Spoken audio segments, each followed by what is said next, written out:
Oh, we got some records this week. Stay tuned.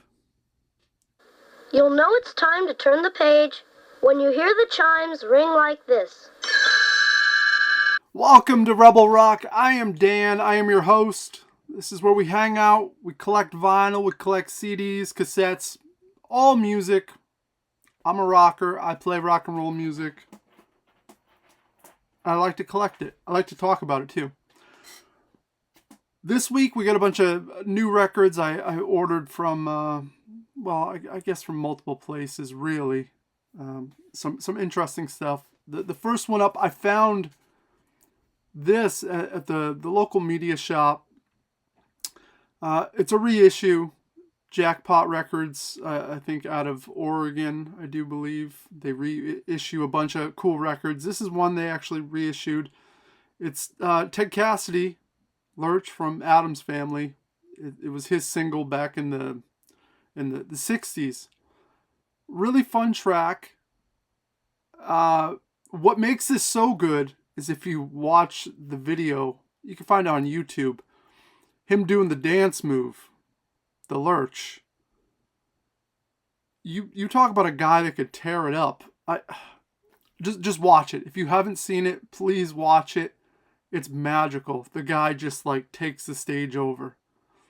Obviously not the greatest singer, but that's besides the point. His dance moves sell the whole thing. The B side on here, not very good, but the A side really good. It does have kind of like a Motown kind of feel to it as well, so the music is fun. Glad I got in the collection too. Just discovered these guys from England, Eelmen.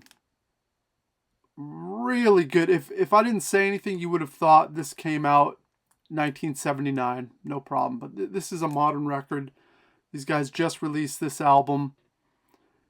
How would I describe it? I've listened to it twice through so far, and it's got a little bit of Wire going on, a little bit of Gang of Four, some Television.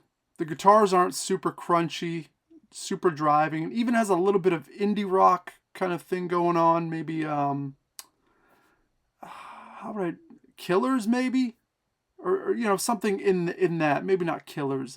Block Party esque. So there's a little bit of modern spin on the classic 70s punk stuff. Fun album. Take a listen if you haven't. Once again, I just discovered them. Well worth the discovery. I was talking to my buddy last week too about why do we collect these records? What do we need them for, right? Because you can go online, you can listen to all this stuff. I believe at least for buying new records, you're trying to invest in the artist. So a band like this continues to make great albums. That's the only way they're going to do it, right? Is if you support them, buy the albums. That's why I'll spend the full price to make sure I get a new copy and support them. That being said, great album. Overall, I give it like a 7.5 out of 10 if I was rating it. Really strong. Next, Australia, tearing it up right now for all the rock and roll and punk rock. They just do it so well. Punter is a three-piece from Australia. First album, really solid. I I'm trying to. How would you even describe them? It's melodic, but it's hardcore at the same time. Kind of crusty punk, but I really can't. I've never heard a band that this hybrid type of thing that does it so well. Punter does it really really well. Think some power pop with some crust punk, mash it up. Guitar player shreds. I haven't listened to this album yet. The first one was in heavy rotation. When I found out they had a new one coming out, pre-ordered it. Still waiting to listen to it to the right time. But quite excited. Check it out if you like what I just described to you, even though I didn't do it very well. Next up, Bliss. And this is a record off Reminder Records. If you don't know their label, they find obscure 70s punk, power pop, in that adjacent glam type stuff. I don't know how they find these artists, but they do. And then these were albums that were never properly released, or if they were, it was such a limited run that you wouldn't be able to find it. Bliss, I guess, is one of those groups. It just never had a proper release, from what I gather. And with these guys, late 70s, think kind of Bay City Rollers meets the Raspberries a little bit. Yeah, so you could tell just by looking at them. They got the look.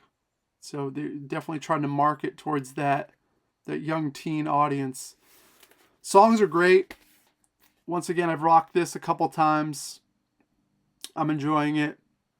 And I just love what Reminder Records does. So everything that they release, I buy up because I think it's really important.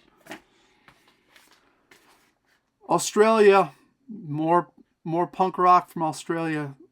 Oh, Stiff Richards, right up there with the best of the best, right? You got Civic, you got Amyl and the Sniffers, and I think Stiff Richards are right up there as far as the top tier of it. They're influenced by the Saints. That's definitely 100%. I just love that Australia really embraces their heritage musically, because I guess if you have Radio Birdman and you have the Saints, you use that as your starting point, you're probably going to be all right. That's the problem with the States. We unfortunately start at the 90s, and that's probably not the best place to start. So yeah, Stiff Richards, great punk rock and roll stuff. They got a few albums out now. I'm happy to have this one. Just found out about this. Pains of Being Pure at Heart. They were for a minute there on top of the world, kind of the indie scene. If you've never heard them, think Smashing Pumpkins, but catchier, more up. Like if the Smashing Pumpkins were punk rock, I would say that's what it's adjacent to. Really fuzzed out guitar, especially the early stuff. Really aggressive, grinding bass. I love it. There's nothing not to love. Beautiful songs. This is a collection of the EPs they released. I think there might have been, I think it's 2 actually. 2 or 3. I'm not sure. I'm not positive. I'm glad that it's put a collection out though. This just came out, I do believe. So you're getting from 2008 to 2010. They are no more, which is a real shame. The singer has a solo thing. Unfortunately, it doesn't quite hit like the whole group. Pains of Being Pure at Heart, awesome band. Excited to have that. Last up, Arcade Fire, brand new album. I have not listened to this yet, but I feel like with them, they've yet to let me down over the years. And I'm kind of nervous to put this on. Every new Arcade Fire album, I'm like, do I want to listen to this now? I don't want to be disappointed. I heard the single, and I didn't love it. But once again, I've heard other stuff from them in the past where the first listen didn't make sense, and I didn't love it. To me, they're like the modern day Talking Heads or REM. It's like our generation's, those bands, because they are consistent, they are really popular, and they keep moving and progressing as the years go on, which you got to appreciate regardless. So that's a swoop this week. Got some good vinyl to listen to. I got, a nice stack right there.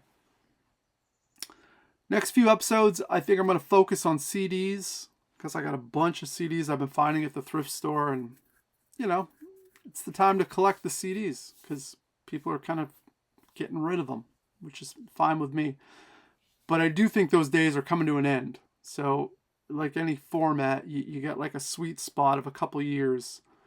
And I think we're towards the end of the CD suite, being able to snag it up at the thrift at a low price. So we'll be back. Stay tuned.